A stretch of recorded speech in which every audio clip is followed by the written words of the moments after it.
So in an ideal world, the process, as far as we're aware, is, when the client's ready to do the merge, because they don't necessarily have to do it Yeah. on, October this year. I think they have until December 2023 to make the decision.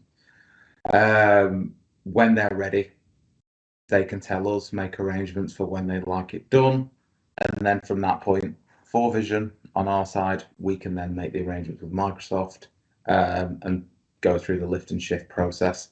As far as data goes, they won't need to do anything other than the things that we'd spoken about before, checking what kind of data is being used in finance and operations.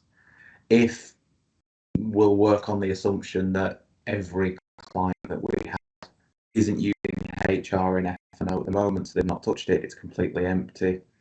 The lift and shift process will take place. You'll then go to sleep on Thursday with a D365 HR environment, and you'll wake up on Friday with a finance and operations environment with only HR data in it. From that point of view, if you wanted to merge the two together, it'd be a case of FourVision moving that data from the HR F&O into F&O proper.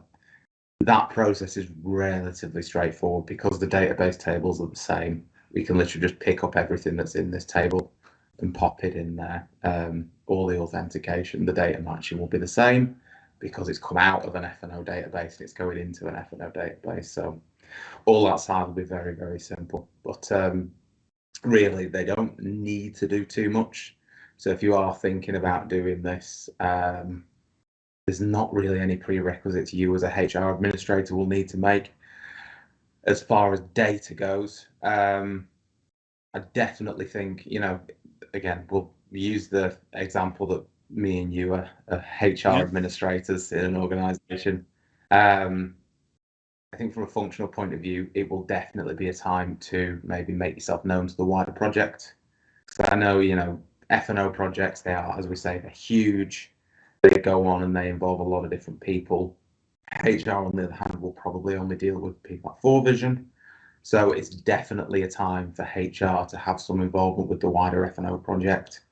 If nothing else, to kind of poke their head above the sand and say, okay, what can we offer you?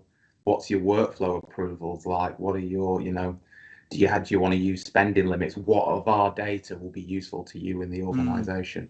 This is the time to be saying that now, because you've then got 3 months, 6 months, a year, however long you want before you do the merge, for finance and ops to build that into their process and start thinking about it themselves. Because in a lot of instances, finance and ops won't have thought about these things.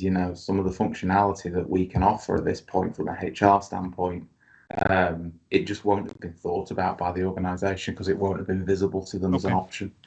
So yeah, that kind of thing will be very, very important. It'll be a big win for organizations as well.